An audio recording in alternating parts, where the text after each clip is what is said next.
Well, good morning. Yes, it's me, Kenny Polcari. I am your host of the party, and today is Wednesday, April 3rd, 2024. And here are the things you need to know after what was a little bit of a nerve-wracking day, apparently, yesterday for some people, right? Stocks came under pressure, bonds came under pressure. The eco data suggests strength, not weakness. Two Fed heads continue to cause chaos and confusion. But get ready, because today we're going to hear from JJ and four more Fed heads. So we'll see what they say, whether or not they support each other. They don't support each other. I mean, it's ridiculous, right? But we'll talk about that. Oil is up.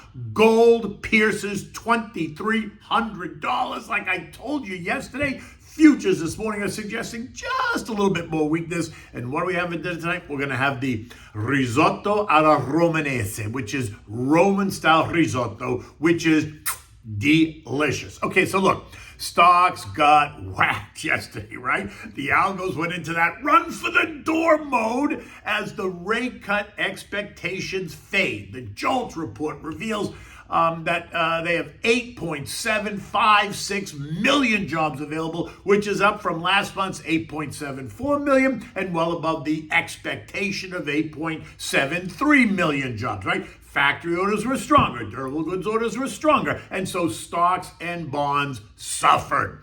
The Dow down 400 points or 1%. The S&P down 38 points or 7/10. The NASDAQ down 156 points or 9/10, right? The Russell lost 37 points or nearly 2%. The transports gave up 185 points or 1.1%, while the equal-weighted S&P lost 62 points or just 9/10%. And remember those Tesla numbers I talked about yesterday that they were waiting for? Yeah, well, they came out, and guess what? They were not pretty. And the algos ran for the door in that stock too, taking the stock down some 7% early in the morning, only to leave it down 5% by the end of the day, right? To end the day at $166 a share. My guess is that it's about to test the May 2023 lows of $150 a share, taking that stock down more than 30% so far year to date. Now, Fed heads Loretta Mester and Mary Daly continue to cause confusion as they hint of as many as 3 rate cuts, even in the face of the stronger economic data that we continue to see. They actually said that it was reasonable to expect those cuts, while at the same time saying, well, we're really not in a rush to do it. So not only is it confusing, it's illogical. They're saying it's reasonable to expect it to happen, but we're not going to do it, or at least we're not doing it right now because we're in no rush, right? So now here's the deal. We're going to get 3 cuts when we start, but we just don't know when we're going to start, right? It's ludicrous. I say just stop saying how many cuts are coming.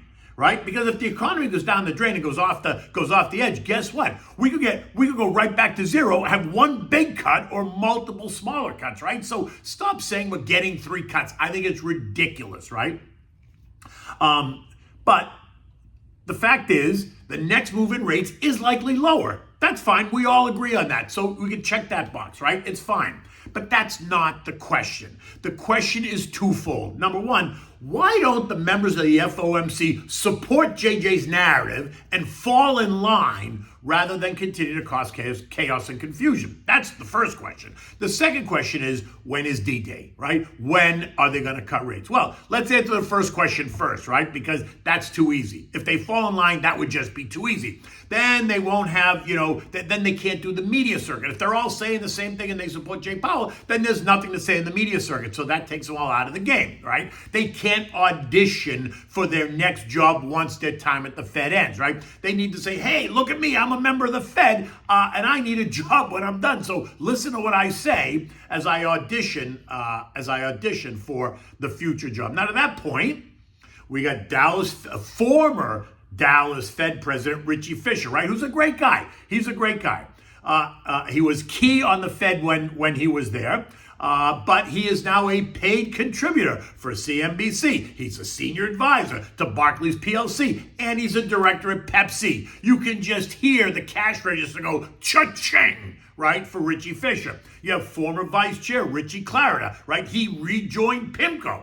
as an MT in global economic, as the global economic advisor. And then you got Benny Bernanke. You remember Benny, right? He was Fed chair during the great financial crisis, a crisis that Alan Greenspan quite honestly created, but that's a whole nother story. And he is now a distinguished fellow at the Brookings Institution. And speaking of Alan, well, he's married to the NBC News correspondent Andrea Mitchell. Do I need to say anything more about that? Question 2 is about the timing. Well, guess what? We don't know yet, right? And that's okay, because the economy is fine. Rates at 5.25% have not destroyed the economy. And by the way, 5.25% is historically normal, right?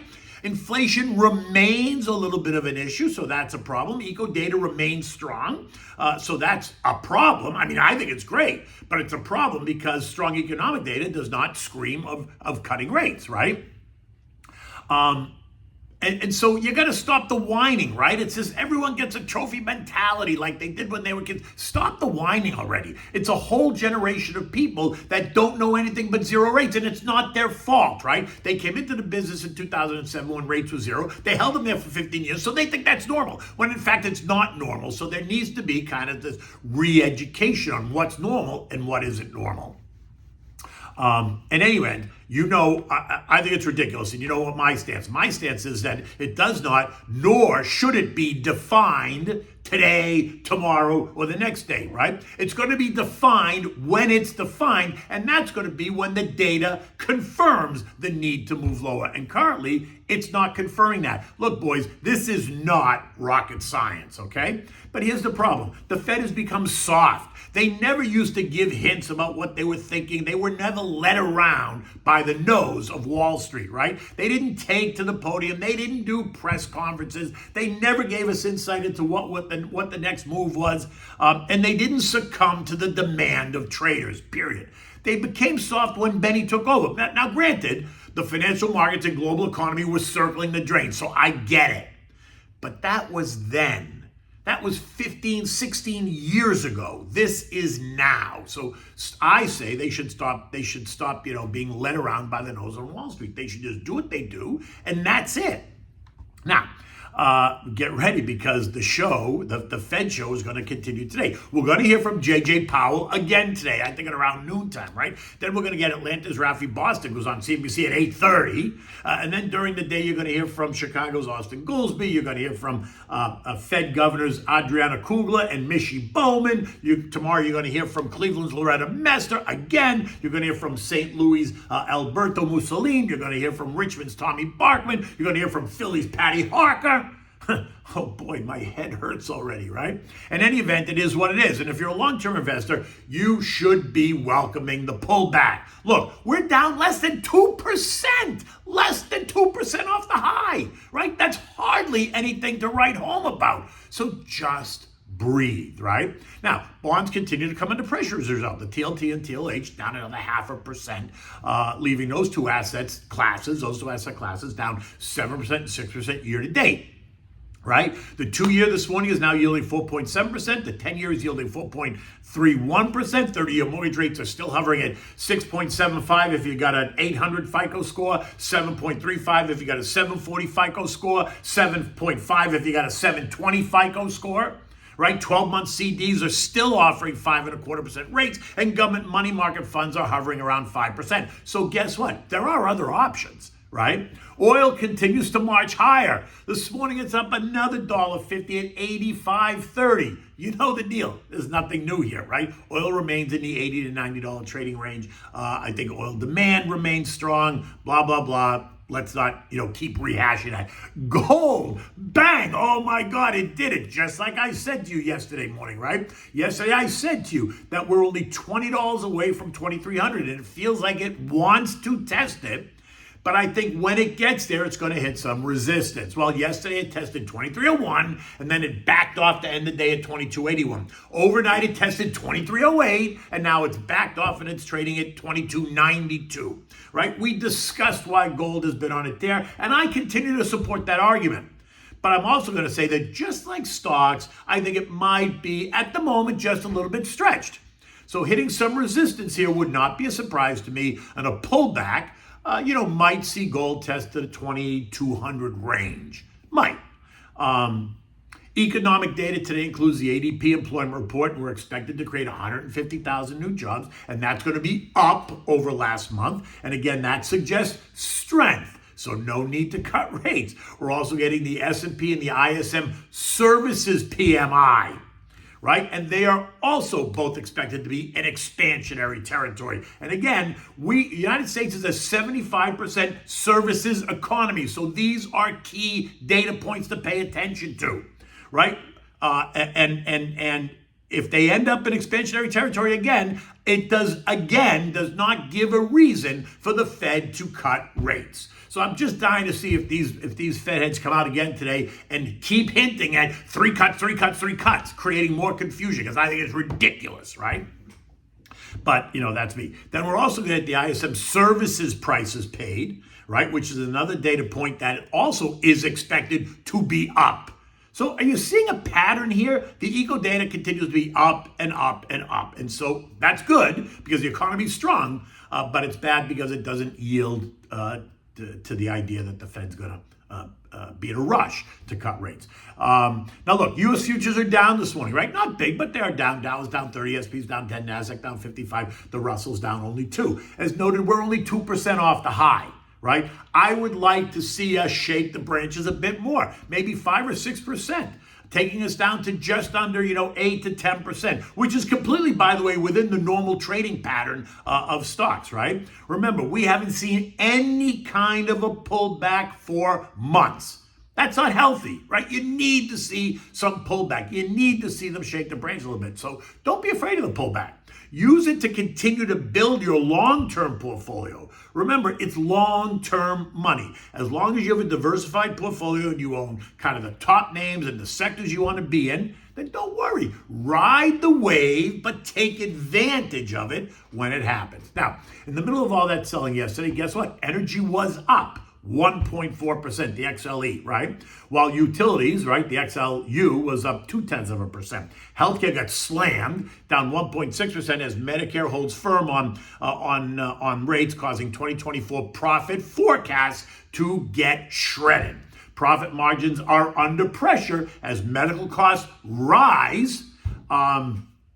No surprise there. Hello, Joey. Anyone paying attention? Consumer discretionary also got hit on the idea of higher for longer, right? The XLY, consumer discretionary, was down 1.5%. Naturally, the contra trades did very well. The dog was up 1%, SH was up 0.8, PSQ was up 0.8. The VIXI, which is the Fear Index ETF, VIXY, was up nearly 3%, right? Actually, 2.7%.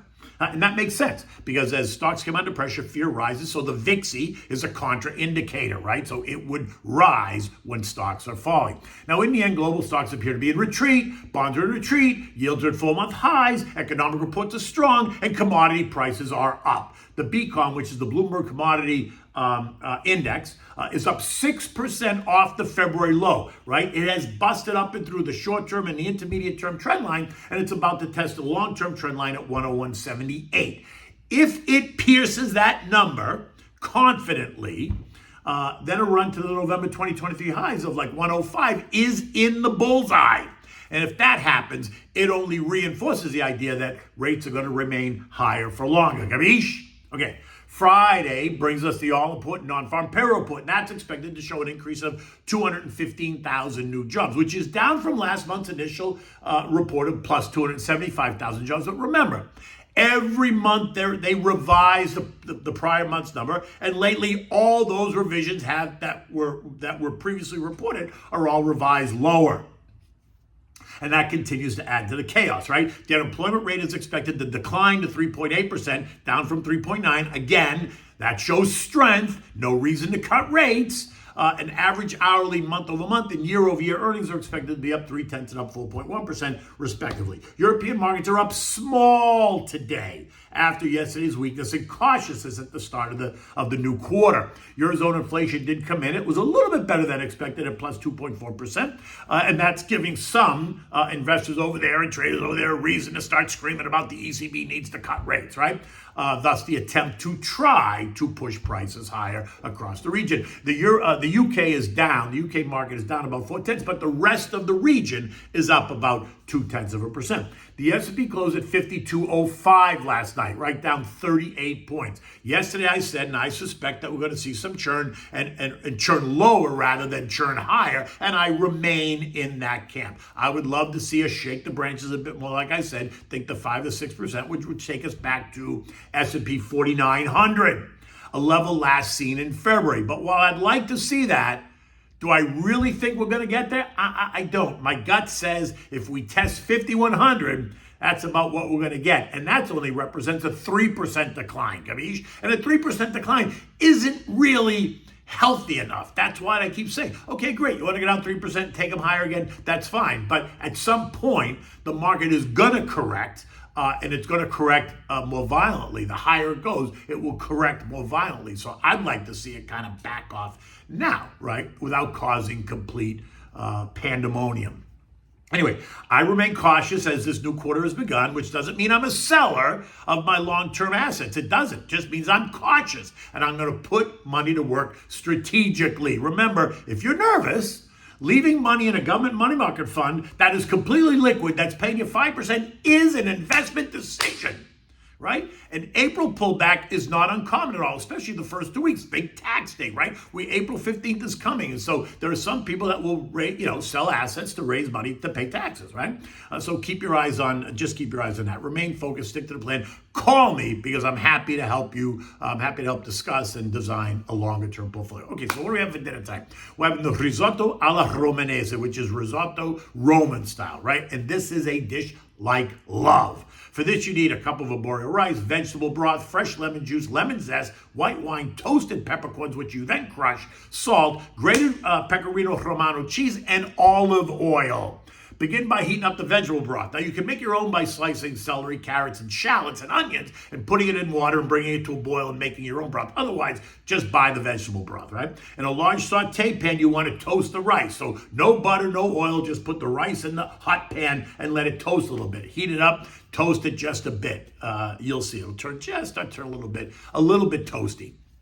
When that happens, add in about a cup of white wine. You know me, Pinot Grigio Santa Margarita works well, right? You want to coat all the rice in the wine, then the wine will evaporate away. Now start to add in 1 ladle at a time of the vegetable broth, the hot vegetable broth. 1 ladle, stir, let it absorb. Add another ladle, stir, let it absorb. You have to stay there, and you got to keep stirring to make the risotto, right?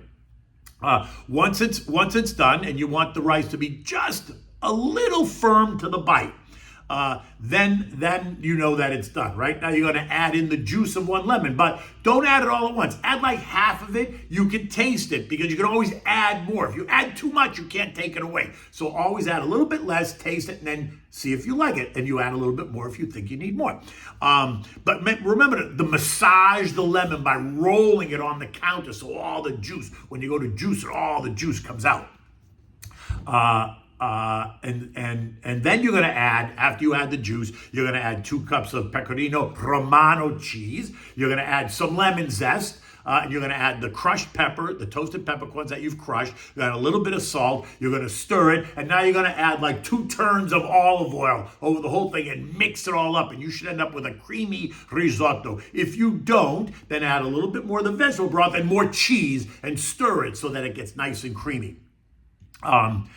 Serve this immediately. You can serve it as a main dish. I would serve it as an appetizer dish because this is the very definition of love. In any event, I hope you enjoy that. It's going to be another beautiful day here in South Florida. Until tomorrow, take good care.